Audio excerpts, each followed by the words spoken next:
Hello friends. आप देख रहे हैं अमित गुरुकुल क्लासेस। मैं अमित कुमार आपके सामने फिर से एक बार उपस्थित हुआ हूं। आज मैं आपके सामने ले आया हूं कुछ इम्पोर्टेंट मैथ्स के सवाल जो चूंकि क्लास में तो पढ़ाई होते हैं, साथ साथ में ऐसे सवाल जो है कि कंपटीशन में पूछे जाते हैं। तो ऐसे सवाल कैसे बनेंगे और कितना कितना कम टाइम में बन सकता है, ये डिपेंड करता है कि आप कितना ऐसे ऐसे क्वेश्चन पर कितना प्रैक्टिस किए हैं। तो प्रैक्टिस बहुत ज़्यादा इंपॉर्टेंट है और प्रैक्टिस आप जितना कीजिएगा आपके लिए अच्छा होगा, क्योंकि आपका सिर्फ क्वेश्चन समझना या क्वेश्चन का कंसेप्ट क्लियर रहना ही काफ़ी नहीं है। कभी कभी होता है कि एग्जामिनेशन हॉल में टाइम मैनेजमेंट और एग्जाम के प्रेशर से ऐसे ऐसे क्वेश्चन आपके कंसेप्ट क्लियर होने के बाद भी आपको सही टाइम पर नहीं बन पाएगा, छूटने का डर रहता है, गलती होने का डर रहता है।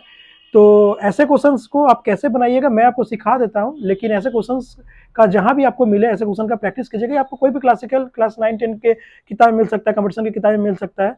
तो आप ऐसे क्वेश्चन का प्रैक्टिस कीजिए और तब तक मैं इस क्वेश्चन को बता दूं। जैसे कि देखिए आपके सामने मैंने क्वेश्चन लिख के रखा है, ये फैक्टराइजेशन का क्वेश्चन है।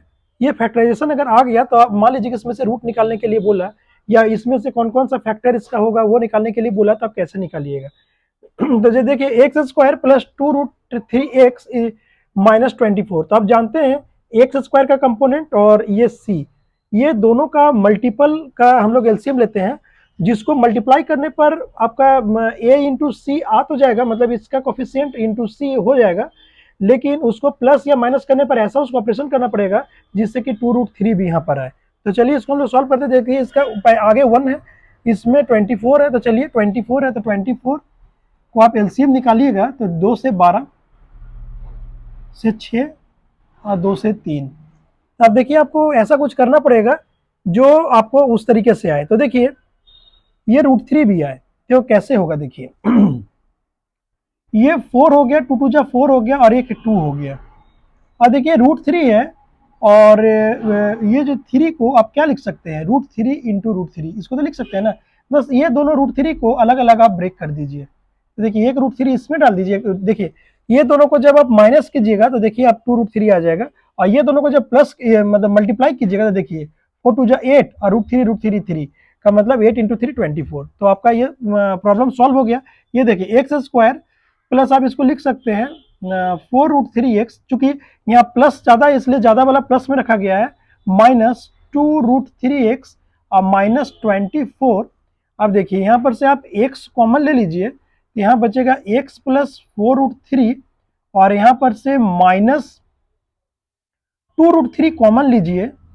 तो ये देखिए इसमें तो x बच गया और माइनस कॉमन चला गया तो ये प्लस हो गया, और इसमें से देखिए 2 चला जाएगा तो आपका कितना हो जाएगा 12, और उसमें से √3 चला जाएगा तो कितना हो जाएगा। जैसे कि देखिए जैसे देखिए 24 है, इसमें आप 2√3 से अगर डिवाइड कीजिएगा तो देखिए 12 हो गया, और 12 को आप क्या लिख सकते हैं 4√3 इंटू √3, और √3 नीचे भी है तो कट गया, देखिए 4√3 बच गया, तो मतलब 4√3 यहाँ पर आप लिख लीजिए।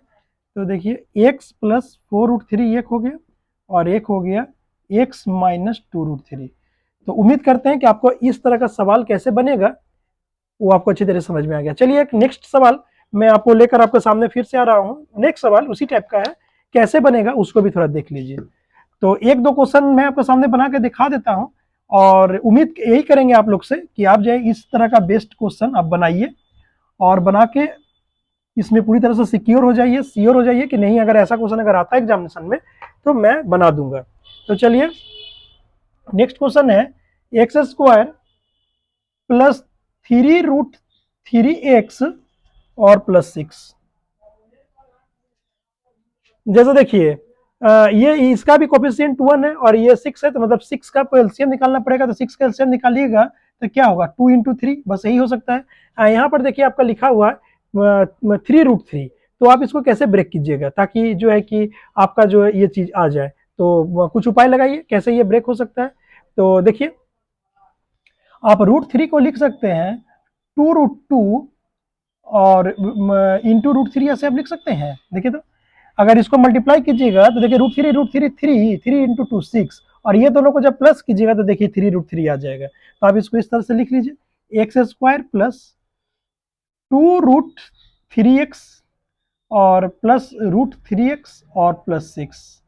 तो देखिए इसमें से आप x कॉमन निकाल लीजिए, x प्लस 2√3 और इसमें से √3 आप अगर कॉमन निकाल लीजिएगा तो x, और इसमें से √3 कॉमन निकाल लीजिएगा 2√3।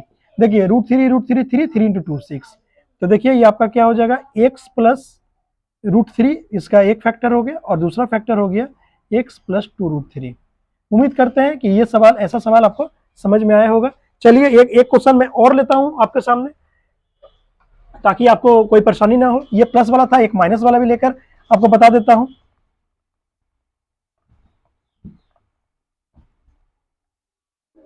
चलिए एक सवाल और मैं लेता हूं आपके सामने। देखिए ये सवाल है आपका, x² माइनस 3√5x माइनस 20, ये आप कैसे बनाइएगा। तो बस सेम चीज है, इसका कोफिशिएंट और ये इस दोनों का मल्टीपल का आपको निकालना पड़ेगा। तो 20 का आप निकालिए, 20 का कितना हो जाएगा, 2 से 10 एंड 2 से 5, ये हो गया। और आपको लाना है ये √5। तो चलिए √5 है, तो इस 5 को तो √5 और √5 आप कर दीजिएगा, और इसको क्या कीजिएगा, एक में कर दीजिए 4√5, और एक तो 1 है ही मान लीजिए। तो देखिए 4√5 में से √5 अगर माइनस कर दीजिएगा तो ये चीज आ जाएगा। तो चलिए आप इसको ऐसे कीजिए, x² माइनस 4√5x और प्लस √5x माइनस 20। कॉमन निकालिए x, ये देखिए x कॉमन हो गया, माइनस 4√5, और इसमें से भी आप प्लस √5 कॉमन निकालिए, ये बचा x, और इसमें बचेगा कितना, √5 अगर चला गया तो 4√5 इसमें भी बचेगा, और आपका एक फैक्टर हो जाएगा x प्लस √5, और दूसरा फैक्टर हो जाएगा आपका x माइनस 4√5। तो देखिए इस तरह का, देखिए तो इस तरह का सवाल आसान तो है, क्योंकि ये क्लासिकल सवाल है, लेकिन ये कंपटीशन में पूछा जाता है, आसान है। लेकिन ये आसान आपके लिए कब होगा, इजी आपके लिए कब होगा, जब ऐसे क्वेश्चंस का आप लॉट ऑफ क्वेश्चंस आप कहीं से निकालिए, निकाल कर उसको प्रैक्टिस कीजिए, तब आपको आपका कॉन्फिडेंस भी बिल्ड होगा, और आपको लगेगा कि एग्जामिनेशन में दिए हुए जो आपका टाइम लिमिटेशन होता है, उस टाइम लिमिटेशन के अंदर आप इसको सॉल्व भी कर पाइएगा, और आपको ये भी कॉन्फिडेंस रहेगा कि जो आपने सॉल्व किया है उसका जो आंसर आया वो आंसर बिल्कुल सही है। तो हम आपसे यही उम्मीद करेंगे कि आप इस तरह के बहुत सारा क्वेश्चन आप जो है कि प्रैक्टिस करके जाइए अपने एग्जामिनेशन में, अपने आप को सिक्योर करने के लिए।